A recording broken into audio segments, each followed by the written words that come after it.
Welcome to Screw the Commute, the entrepreneurial podcast dedicated to getting you out of the car and into the money, with your host, lifelong entrepreneur and multimillionaire, Tom Antion.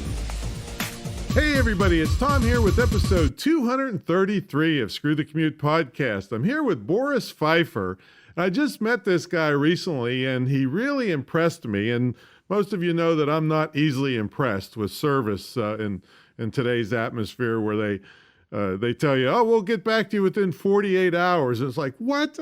I could be dead in 48 hours. I need this thing fixed now. And he and Jeff Ronning from Stealth Seminar or Hybrid Seminar are the best I've ever run into in years on service. He and his partner really take care of people. And he overcame some very severe things to get into the lifestyle business he has now. So I'll introduce him to you in a minute. I hope you didn't miss episode 232. It's how to run a retreat center. This is based on my 18 years experience of running retreats at my estate home, the Great Internet Marketing Retreat Center in Virginia Beach, Virginia, where people come in from all over the world to study internet marketing in a lap of luxury. Now, I want to give you a freebie. We charge $27 for this, but you get it for free. My automation book has saved me over 7.5 million keystrokes, and that's not an exaggeration from just one tip in this book. So you can grab that at screwthecommute.com/automate free, screwthecommute.com/automate free. And I should tell you now, if you're listening to this when we're just releasing it, January 25th, my infamous butt camp is coming to Virginia Beach. It's the longest running internet seminar, longest continuously running. There was about 3 of us back in the early days, and I don't know where they're at now, but mine's still running every year for I don't know how many years that is, but from 1997. So it's coming to Virginia Beach, and the cool thing about it is that you come once, you pay once, and you come forever for free. If you can't make it, you get the videos for all the updates. And God knows that the internet marketing field, you need updates. So that's coming January 25th. You can check that out at screwthecommute.com/ I think it's butt camp. Yeah, I haven't finished the sales page yet as where I'm recording this, but it's screwthecommute.com. Pretty much going to be /butt camp. All right. And by the way, for those of you wondering, butt camp? What do you mean butt camp? Did he say boot camp? No, I said butt camp because I came from a comic background and everybody was begging me to do a training session on this internet marketing stuff. And I said, well, I can't just do a boot camp. Everybody does boot camps. And I'm thinking, I'm sitting here on my rear end making all this money. I'll call it butt camp. And I've done them. It caught on. I've done them in 12 countries around the world, except in London, I had to call it bum camp. They made me call it bum camp instead of butt camp. So anyway, January 25th is coming right up. All right, our sponsor is the Internet Marketing Training Center of Virginia. By the way, that's where the physical location will be for butt camp. And it's a distance learning school which teaches legitimate techniques to make a great living, either working for someone else or starting your own online business. So check it out at imtcva.org and take the quiz while you're at it. imtcva.org/quiz will show you 7 ways colleges are ripping you off with higher education. And speaking of quizzes, that's what we're going to be talking about somewhat today because that's Boris's field currently. So you'll see exactly the kind of results you can get if you go take that quiz and the kind of things that he's developed to make it easy for us marketers to do this stuff. So let's get to the main event. Boris Pfeiffer's here. He's started 4 companies on 3 continents. This guy's a worldwide traveler and also worked in management positions for large corporations like IBM and Monster.com. And now here's the thing, folks. He survived cancer.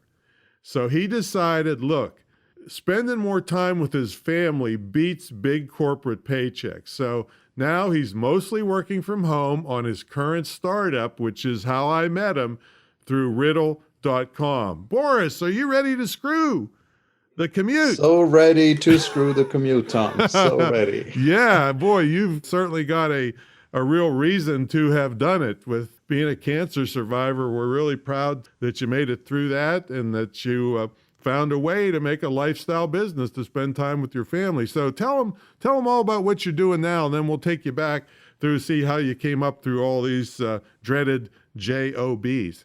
Sure. Right now, as you said, I'm continuously building riddle.com, which is a platform for people like you, Tom, online marketers, but also for big brands to build quizzes, polls, personality tests, surveys, embed them on their website, and use them to either anonymously collect infos about their users or add lead generation forms and really boost their lead generation, because quizzes are totally amazing for that. Yeah, how many different things are on Riddle right now? Different, like personality quiz and all these different ones. There's like 14 or more? Yeah, there's 13 different types, 13? and we keep on adding more. Yeah. Things from just your typical standard true or false quiz, up to little game builders for quizzes like Where's Wally, where you have to identify objects in an image.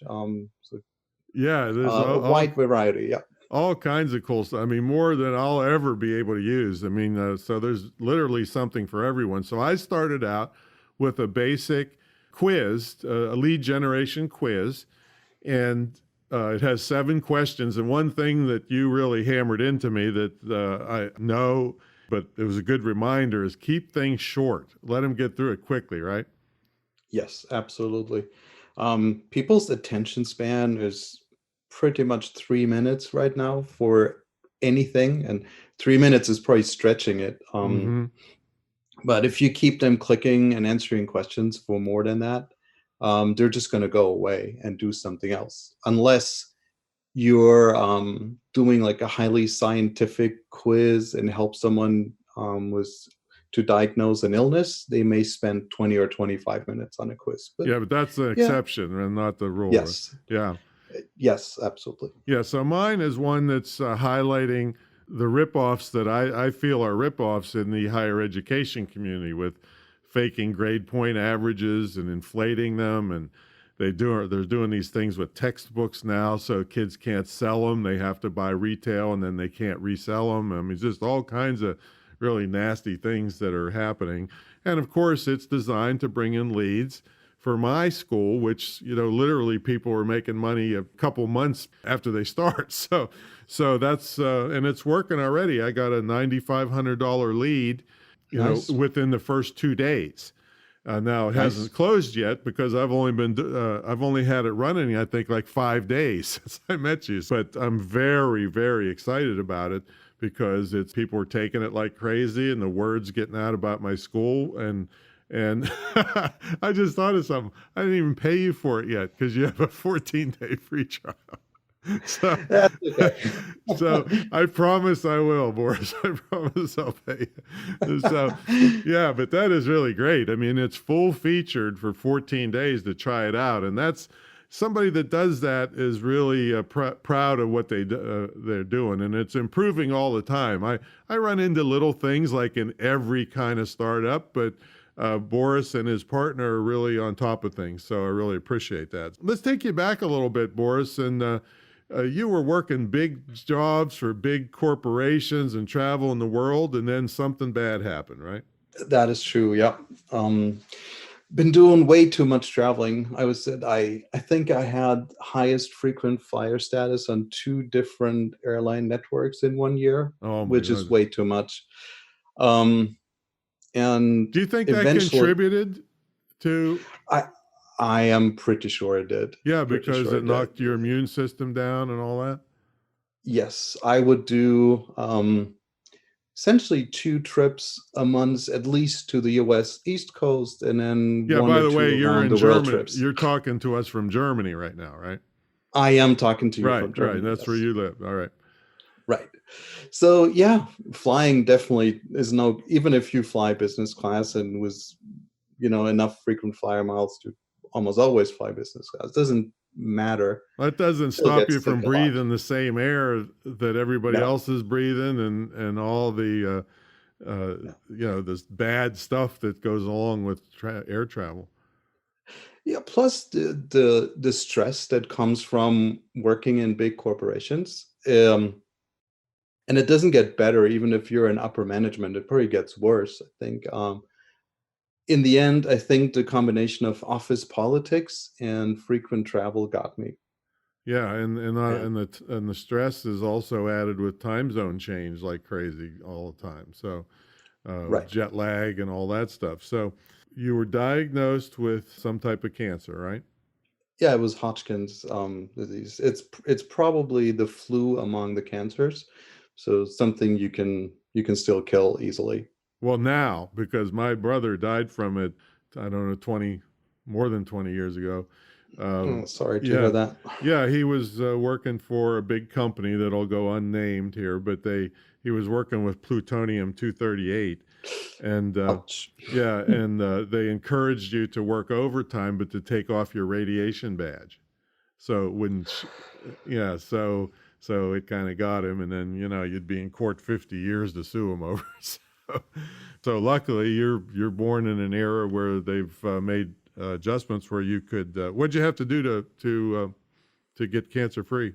It was just a standard chemotherapy, and I Hmm. have to say, probably the cancer wasn't the worst thing. It was lots of doctors' mistakes around it, and Oh man. essentially, my wife saved me from dying by pulling me out of a really bad hospital against all the directions and orders from the doctors, putting me into a new hospital while I was more or less unconscious, and they had to operate on me a minute after I got admitted. And so Oh my what really goodness. saved my life was my wife more than chemo, I think. Boy, you owe her now.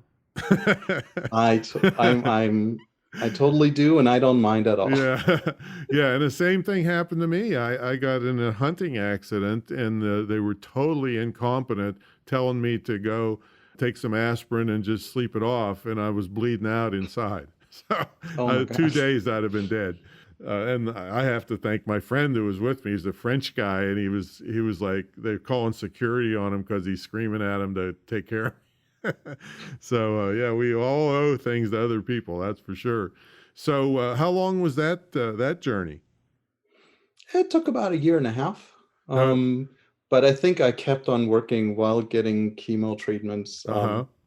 just to keep me occupied and busy. So I was never really off work. But after that, I decided to stop the corporate life, essentially, and I had to do my own thing. Yeah. So tell us about that transition period and what you were thinking, and did you save up money, and was your wife involved in that decision, and how did you make that? Because so many people are in that, stuck on getting that paycheck, and then they're worried about branching out to become an entrepreneur. So how did you do it? Yeah. I think I was always wanting to be an entrepreneur, and I started my first company actually when I was 17. I spent a year in a US high school as an exchange student and fell in Oh, love with what city? football. What city? It was a little city outside Omaha, Nebraska Oh, called Bennington. okay, great. Yeah, a good place for football, Oh, I have Nebraska's to big say. on football, that's for sure. Yes. So I came back to Germany and wanted to started a team because I wanted to keep on playing, and there was no equipment to be bought. So I started an import company and imported American football and No, baseball equipment because there were other teams starting up. So that was my very first company. that's Um, interesting because they give it away over here. You can go, yeah, oh no. yeah. So, No, you had to source that stuff from. It was difficult to get, mhm. difficult. And then I moved into the corporate world, became a banker. Didn't really like it all that much. Moved out, started another company. Um, Back when the internet was starting, Mhm. you still had Mosaic browsers, Yeah. and Netscape just started. And I started a company to build websites, which we then sold to an IBM subsidiary. Um, and that kind of got me into IBM, and I stayed there for many years. Went through the dot-com boom, dot-com bust, You have to wear a and white stayed in shirt. corporate. No, fortunately not. Oh, that was Fortunately different not, time. because we were still one of their dot-com offsprings. Oh, okay. So we were allowed to be cool unless you had to go to corporate meetings. Then it was Okay. suit and tie. All right. But through that time, I got to know a lot of people, specifically in the Silicon Valley. So when I wanted to do my own thing and start a company, they helped me out. They had a little incubator going at the time and needed someone to help the companies we were starting to set foot in Europe. So that's what I did for a while. Out of that came a game company, which I really loved. I really love games, online games. So I helped grow that game company. When I started, it was just a small outfit, less than 100 people, and helped grow that to over 1,000 people. So it became another corporate that I had to leave, I guess. And with the network I built, I was then able to start my own gaming company. Got some investment actually from my former CEO and other friends in the Valley. And we built a mobile game that we sold to a publisher. And at that time, we saw a lot of these quiz companies starting. There was Playbuzz, BuzzFeed, Mm-hmm. and funny enough, I worked in a company before that was the 28th biggest website in the world in terms of traffic, and all we did was build quizzes. It's called Tickle. But we built our own quizzes with our own platform, and the company was sold to Monster, the job board. That's how I got into Monster. Mm-hmm. And I noticed like all these guys are using pretty much the same quizzes that we've built. And yeah, there's only so many really, really good topics that you can have a quiz on. So it was natural. So we saw that wave, and I got together, some of my old colleagues and some of the people that made a lot of money selling Tickle to Monster, and they invested some angel money into starting Riddle. Not to be another portal like BuzzFeed, but to be a tool for anyone to become their own little BuzzFeed. Yeah, that's what I was going to say. BuzzFeed isn't something that we can say, "Oh, here, let's use their tool to build." They are just making their money on. I mean, some of their quizzes are getting like 50 million views. Yeah. Yes. And to be honest, a lot of the quizzes that people build on riddle.com get just as many views. We just don't have a discovery engine to find them, because we want to value our publishers' privacy, and we don't do any tracking or so. So we only learn about that if our publishers tell us, essentially. All right. Well, you have permission right here in front of God and everybody to blow mine up as big as you want. Okay. Yeah, most of the people listening to this would like die to have like 1,000 views, right? Let alone 50 million. Yeah. They're not easy to get. But some of our customers are among the world's biggest sports teams and brands, so they have so many visitors. They've got a market already, but still, like I said, mine is going like gangbusters, and it's been absolutely perfect. There's been no glitches. I haven't had any response from any users that they're having any trouble. So it's been beautiful from the users end. Now building the quiz, I had a few frustrations, which I told you about, and you and your partner are fixing.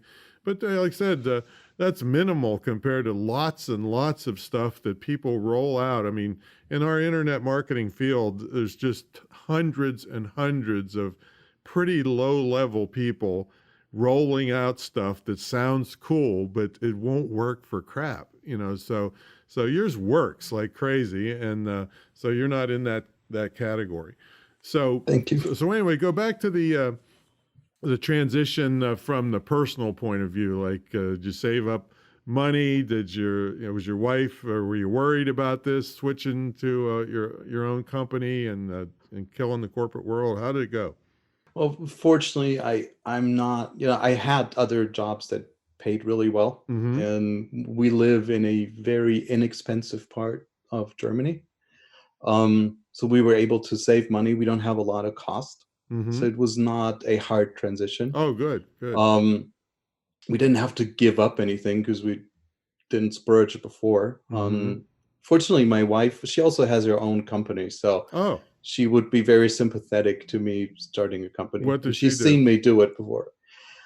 She is a health practitioner, and she mainly runs a big training organization Mm. teaching a special female massage technique, female treatments. So she's trained, I think, over 1,000 other practitioners with her technique. So that's her main business So line. it's a technique to massage Massage. females or for females to massage others? Yeah, it's called TFM, therapeutic female massage. Sorry for my pronunciation, but I'm German. Um, yes, and it's only targeted at women, and it helps them with things like getting pregnant and other female related issues, essentially. Got it, got it, got it.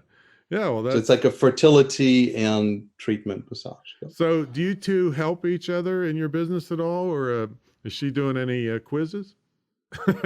She has not done a quiz Oh, yet. come on. But the medical market in Germany is so regulated Yeah. that it's probably a big legal risk to do anything. You can't make any promises or say things that your techniques will do. But yeah, I'm helping her with there's like with accounting and internet Mm, marketing things. right, right, right. And yeah, she's helping me with a female viewpoint on what we're doing, and she's been in marketing before, also worked in the Silicon Valley, so she helps a lot on that end as well. Well, yeah, and that's good because yeah, there's a lot of activity in the female market on quiz taking and personality tests and things like that. Some of them big magazines do them all the time and have been doing them when there was no internet. So it's you're just bringing it online.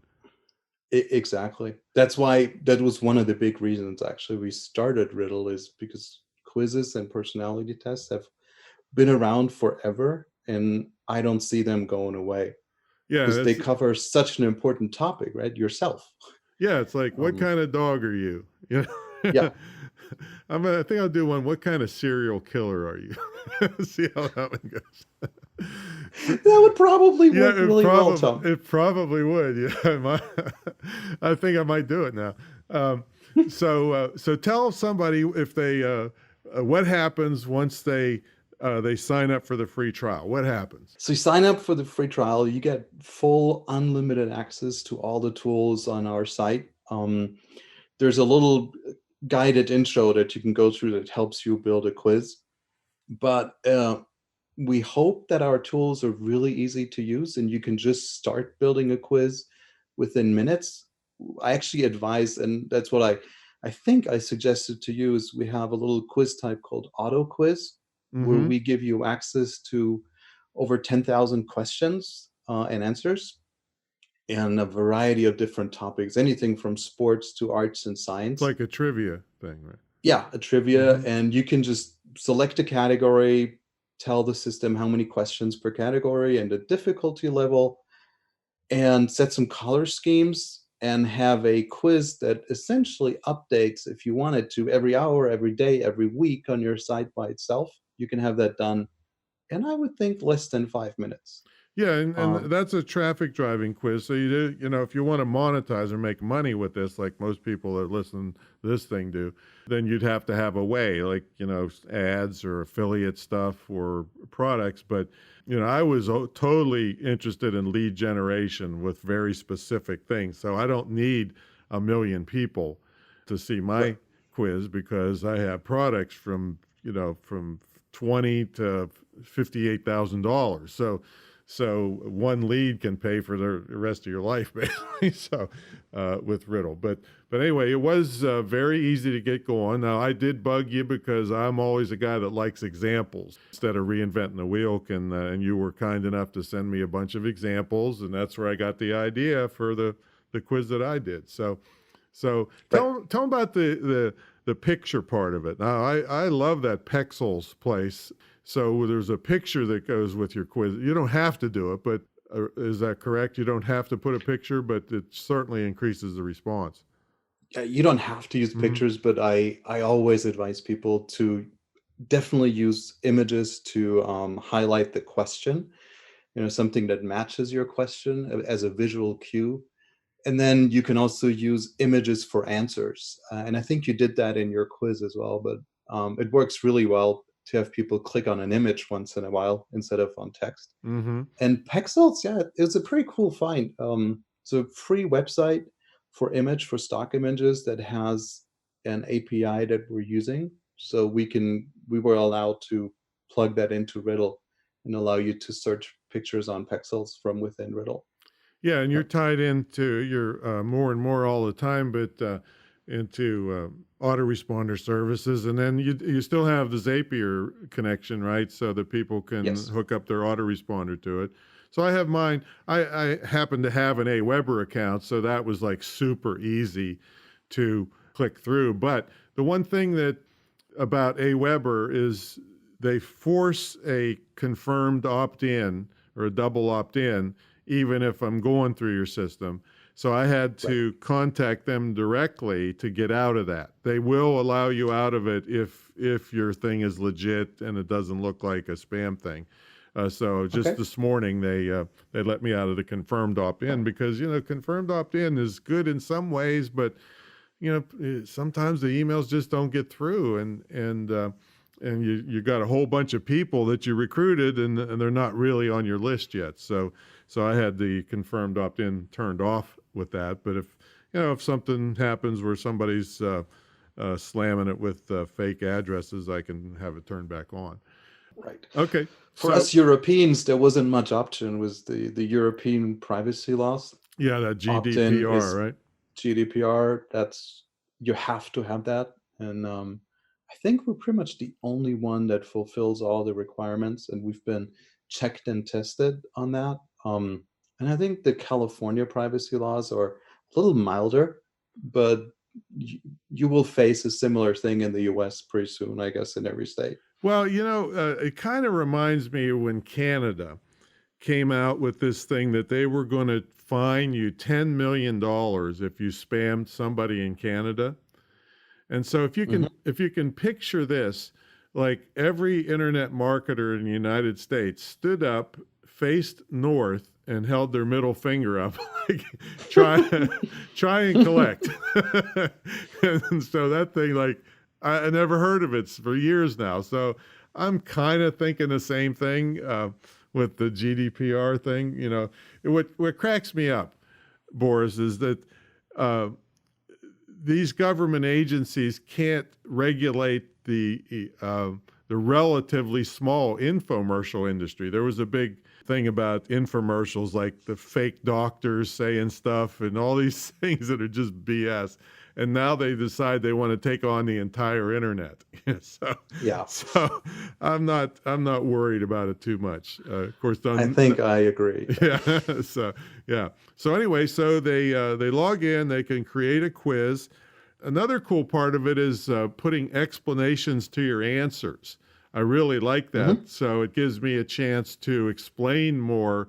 Okay, if they answered the question incorrectly, why? Because people want to know. So that's another good feature of it.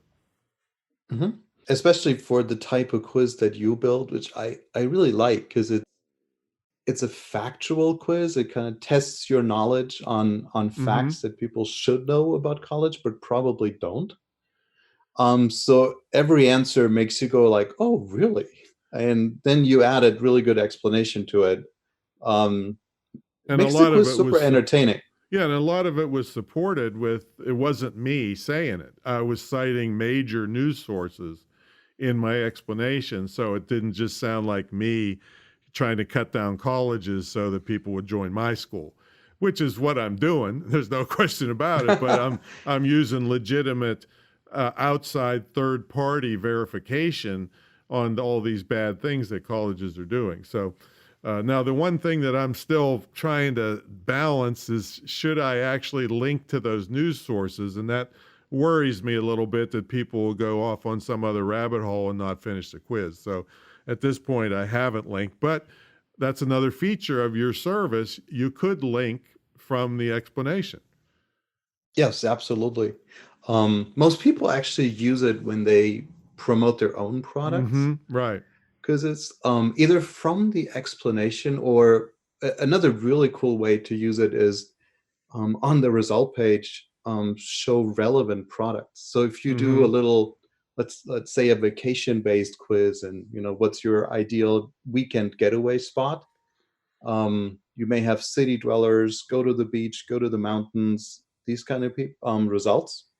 And each result could have a call to action button and link that links to relevant offers, Mm-hmm. which totally beats a general, click here to see all of our vacation spots. And Exactly. the Yeah, it's targeted. Yeah. and the other interesting psychological trick in here is, even if you'd asked people, like if you have a travel homepage and you say, click here for city breaks, click here for beach breaks, people don't really know what they want a lot of times if Mm-hmm. you just present them these two questions. But if you send them through a quiz where you ask seemingly unrelated questions, but try to get into their mind and understand what they really want and like, you can present them an answer where they go, oh yeah, that's really me. And then they're taken to offers for city breaks if that was their result. Mm-hmm. And that gets you so much more convergence than any other method out there.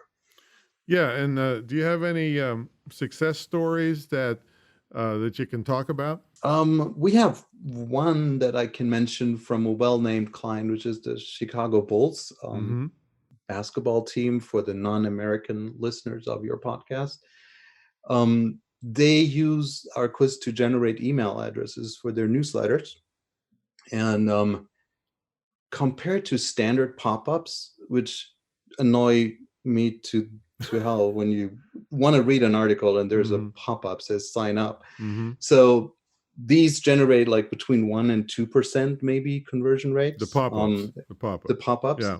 So they use quizzes now, and they have a little newsletter sign up in the end, and they say they're getting 30 to 35% of the people taking their quizzes to sign up for the newsletters, which is just massive Mm-hmm. if Yeah, you think about I'm it. getting I think 20% at this point. So it's right in the middle there, and so I'm trying to tweak a little bit. And the nice thing about it, I can just tweak it and then hit update and publish, and the landing page updates automatically. So I don't have to Exactly. go into the website to do this. So if you're not a person that can, go in and manipulate stuff on your website, you don't have to. You do it right from the Riddle interface, and then hit save and then hit publish, and it's instantly updated on your site. And so it's perfect for people that don't have the technical skills. Okay, so wow, Chicago Bulls, but that's a big company. But any little people like me doing well with this? Yeah, I have one example because I was told by this guy. There's a doctor in India, and he's using Riddle for a nonprofit for female education, healthcare education. Mm-hmm. And he just told me an hour ago that he generates 2,000 leads every day Oh my from his God, quiz. 2,000 a day. How do you even follow Yeah. up with that many? Geez. Yeah. Yeah, he just we're just talking about it. He said he now has to pay so much to MailChimp that he switched to a new provider that was cheaper for the massive amount of emails. And he's using one of our more advanced features now as a webhook to get an Indian coder to write his own connection to a not well-known email tool. But with 2,000 leads a day, that is a worthwhile development Oh my goodness. to Yeah. save money. Yeah. Yeah. And yeah, there's lots of these, but Mm-hmm. as I mentioned, unfortunately, I'd love to have more, because we don't track our users. We don't know about them until they tell us in support, which is one of the reasons why me and my co-founder and our CTO and anyone on the team is always in the support chat, because we want to learn about how people use Riddle Mm-hmm. Yeah, and and then they were get too. better. They were too over the holidays. The one partner was in the United States answering my questions, and then when he's flying, Boris is to answer my questions. It's really, like I said, I'm not easily impressed that it was really, really great. So riddle.com, that's where you go, folks. And of course, everything will be in the show notes. This is episode, what episode did I say this was? 233, I think. Here's the paper. Let's see. Yep. This is episode 233. What's the best way to get in touch with you if they have questions, Boris?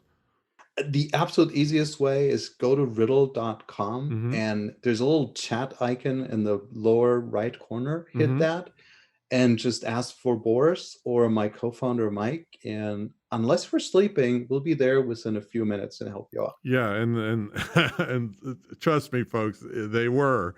And it's just unbelievable that somebody would be that conscientious about their business, because in today's atmosphere, like I said, if somebody puts a form on the side, nobody even fills out forms anymore because they know nobody's going to answer it before your next anniversary. So, well, thanks a lot for coming on, man. I'm really thrilled about it. I look forward to all the upcoming improvements and new kinds of quizzes and the leads that are coming into me. It's not 2,000 a day, but they're already coming for really big ticket items. So I'm thrilled about it and can't wait to see the new developments. Thanks for having me, Tom. It was a pleasure. My pleasure. Hope to meet you in person one of these days. And for everybody else, make sure you check out the show notes, episode 233. And get over there and get that free trial, and you'll be hooked, because it is just such a powerful system to bring in leads, especially with the cost. Other ways to bring in actual leads are so darn expensive, and this is literally peanuts to bring in enormous amounts of people. And if you do a really good job, it could go viral on you too. So there you go. All right, thanks everybody, and we'll catch everybody on the next episode. See you later.